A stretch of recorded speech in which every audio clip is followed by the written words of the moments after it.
My name is Dyani Lao. I'm a tattooist and a toy maker. Way back, siguro kasi I really like drawing, and then one time I've seen uh, members of gangs doing hand poke tattoos, and then I uh, became friends with them. So I learned from them. I copied the way they do it. I experimented on myself, and then eventually I made my homemade tattoo machines, and then it started from there. I studied in UP, College of Fine Arts. I graduated in Studio Arts major. Evolution of style. I don't know. I just do what I feel. It depends on my mood, but I'm really into Japanese folklore, Philippine mythology. So most of my images are based from those stories and creatures. Uh, but when it comes to style, I think I'd consider my work as categorized as neo-traditional because it has all the elements of the neo-traditional style, like lines of varied lines, thick lines, thin lines, and then strong shading and color. Well, on my experience, I guess having clients, no, on a regular basis. It's because me in particular, I work large pieces, large works, and I based my works on my clients' wish list. So I don't often have clients, pero once I do, it pays off naman. These are like full sleeves, full back, full front. So, but yeah. So I have collections of different works of different times, no, different what's called this tattoo machines that I made. And then maybe this one. I, yeah, I think I made this one with my first real or pro tattoo machine, bought by my dad. So I tried it out here first, and then just the right hand pala, left hand. Then this one is a portrait of my wife. I didn't do this. It's a friend of mine who made it. Siguro it's just recording different stages of my life as well, um, and the meanings behind it. Like this one, let's say this one. These are 12 skulls. I don't. Uh, uh, my reason of having 12 is just because I made this in December. That's what I recall. So that's why 12 skulls for the 12th month, something like that. It's just all impromptu, you know. I didn't plan doing this. I mean, I didn't plan the design while doing this. But this one's, yeah. This one I made this dragon first, and then eventually I made it into a back piece for this person. Actually, it's a representation of Kintaro from Japan, the folklore, no? But I made it into Filipino. So, it looks like a Filipino, I guess. And also, I'm studying the styles, like especially the clouds. Nowadays in Metro Manila, I guess it's already welcome. I can see a lot of people having tattoos already. There's a lot of tattoo shops opening, and I guess it's also because it's easier to buy supplies and tools for tattooing. I guess one reason also, there's a lot of people venturing into tattooing, trying it out. So yeah, it's really open already. I have this experience before. Uh, it's like a booth in a mall in Nueva Ecija. So we're open for anybody who wants to get tattooed. No? So there's this. He's a gay guy, and he wants a tattoo in his belly. But he can't take the pain. He keeps on grabbing the tattoo machine, and I was really like scared because he might stab himself, no. So I I stopped doing his tattoos that time, and then he just went home sad. I have experiences when it comes to stereotyping us, no, ink persons with tattoos, especially in immigration.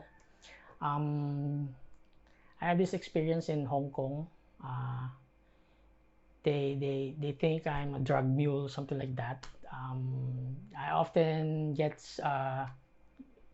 stopped, then go inside to be interrogated, something like that. And here, yeah, most of the time, mga security guards, mga sales ladies, if especially if this store is on the high end side, they look at me. It's like I can't afford to buy something like that. But I'm kind of used to it now, and it's part of having a tattoo. So yeah, I'm good with that. It's all right. This was based from a book illustrated by my professor in college, Bob Fileo. The story behind this is from the belief of the, I think it's from the Ilonggos or Hiligaynons, that uh, when they die they just shed their skin, something like that, but their tattoos still remains. So yeah, this one, that's why this have no shading and all, because it represents the soul or the spirit, something like that. And yeah, it's badly covered up. I also did this. It represents an eclipse. And this one, the dragon, or the Bakunawa. And it's also a figure of 8. Because the dragon is a lucky, it's for good fortune. And the 8 is also good fortune. And infinity, so it's like infinite good fortune for me, so something like that. Yes. This one is this, they call this as blast off. This is made by my first apprentice. Shout out to Oben. I have this dagger because I like the dagger from Got, the, what you call that, the dagger made from a certain rock or something. I forgot it about that. So and yeah, his style is to make. He always like putting an eye in everything. So that's his trademark, I guess. I each each of them are it's like a record of what happened to me each year, or maybe on my experiences. Like maybe this one is for you to is easier to show.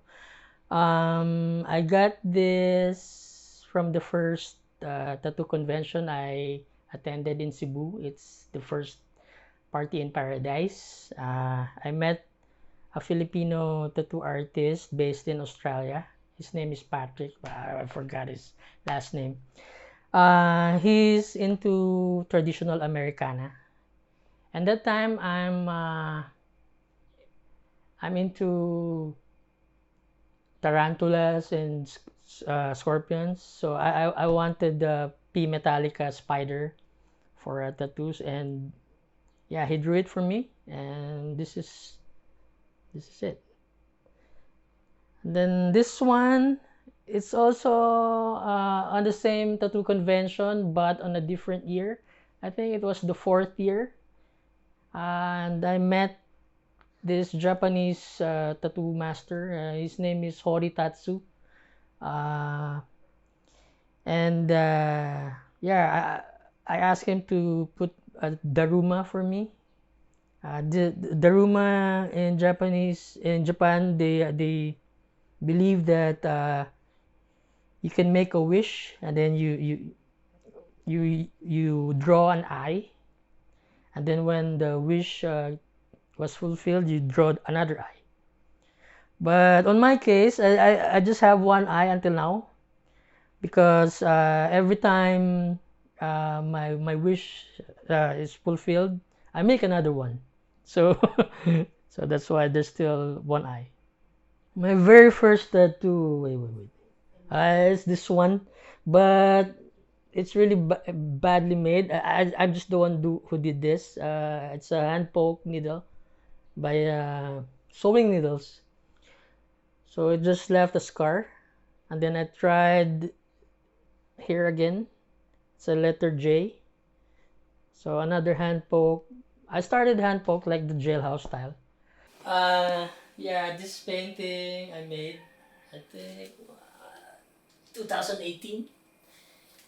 This is based from the folk story or folklore of Halia, the masked goddess in Bicol, slaying the Bakunawa. So Bakunawa is the cause of the eclipse. He eats the moon and then spits it out again. And she's fighting for the moon, something like that. I think this is titled Bulalakaw. He's also some super, what you call this? It's not a superhero. I think it's a god, something like that. God of, what's this again? I really forgot. Yeah, plague. I think something like that. Misfortune. Yeah, but I just like the way it looks. And this is a mask pala. He wears a mask of a skull of a raven, I think, or a crow. And I just put some tattoo patterns. Eventually, I'm gonna make him into a toy also. How do I see Metro Manila? Right now, I don't really go out. So, I think going out, I find it the same. Traffic, um, but it depends also on the weather, no. I like Metro Manila when it's sunny. I hate it when it rains because of the traffic, and also I find Manila very hectic, very busy.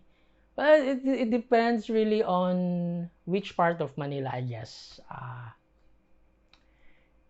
Kasi every time I go to, actually every weekends, I go to CCP because I take my daughter there because she's studying in Philippine High School for the Arts. Well, when I haven't learned what you call this, Skyway, the traffic is really bad. But right now it's okay na with the Skyway and all. Um, well, I've been here in Manila um, since I was really young. I can't remember when, but I was born in Tacorong, Sultan Kudarat in Mindanao because my dad he works there before.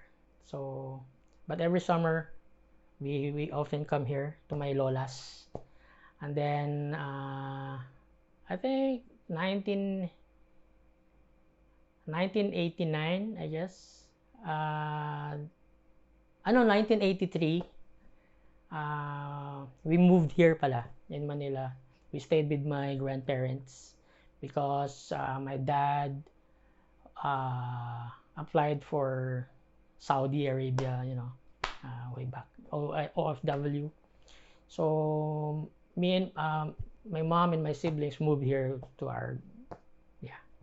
What I like about Manila is it's close to my friends there. Um, I have a lot of friends here in the tattoo community, toy community, ball python community, because I have a lot of hobbies. So I get to meet them once in a while. Yeah, I guess that's one of the things I like about Manila. It's easier for me to check them out. Yeah. If I am to design a tattoo to pay homage in Manila, I guess it would be filled with elementos. Because I'm into this uh, lore, like the spirit world, no? Duendes, tikbalangs. In fact, I'm into art toys right now, and I have this line that my creatures are urbanized. Like I'm giving them characteristics of maybe a punk or a skater or a graffiti artist, something like that. Uh, bike maker, something like that. So maybe if I'm gonna do a tattoo design, I'm gonna fuse them in luneta or maybe monumento, something like that. Right now, I'm teamed up with Known Studio. It's a new tattoo studio opening this July, based in White Plains in Katipunan. And then there's another one in Mandaluyong. It's named Grilla Inc. This is owned by my students, because I conduct tattoo seminars, and one of my students opened shop, and yeah, invited all of my students and me to be able to tattoo there. It's like our home base. And then there's another one in Batangas. It's one of my students. So yeah, I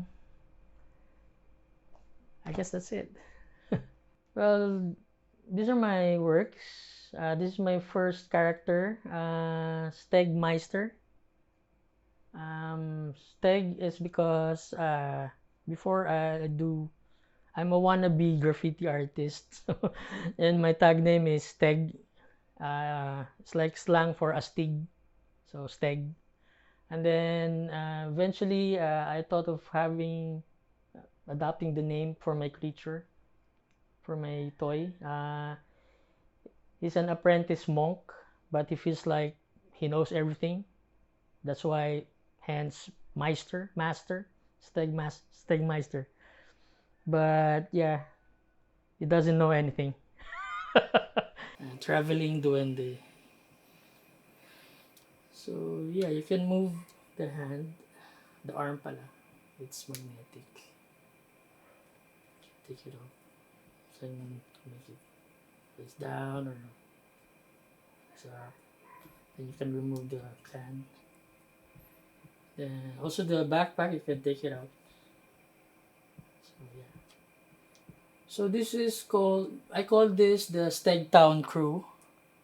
I'm creating an 8 character gang, something like that. So I started with this, Stegmeister. And then this one is Sinaya. She's an Anani. I just put horns because I think they say that she can transform into a deer. So that's why I placed deer horns na lang to add more character. And then the next one I did is this one, Mando. I named it Mando because I based it from a friend of mine. His name is Mando, and he's a punk rocker. So yeah.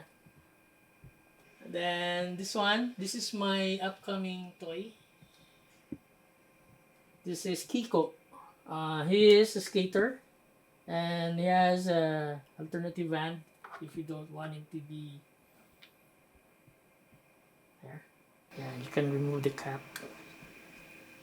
How I do this, I sculpt it digitally on the iPad. I use Nomad Sculpt, and then from Nomad, I send it to another software for the what you call this? The term is slicing. It's like getting it ready for printing. So it's another software for that. And then I'll save it into a USB and I print it with the 3D printer. So yeah, this one, it's another printer. So here, this is a resin printer. So it's a UV resin, something like this. Here. I use ABS light for quality. It's liquid and you pour it here and then it goes up and down. When it goes down, the UV light lights. So it's like building every layer. It's like printing until it finished. This one is a finished print, but I have some failed prints there. It fell. So I'm gonna need to when I clean it up with alcohol, I need to cure it with the UV light pa. And then somehow it's gonna be like this. Like this. This one is a raw thing. So these are support marks. So you need to sand it first to make it smooth, and then you prime it. Like this is not primed yet. And then here. This is the project I'm working on right now. It's my new character. It's a capre. A capre that is a mechanic. So yeah. This is my paint area here. And then I do, oops, this is my laser. I do engravings, etchings for the boxes, packaging. So yeah. I use spray cans, I use airbrush.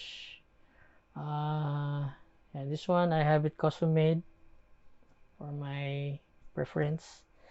So yeah, here. So every time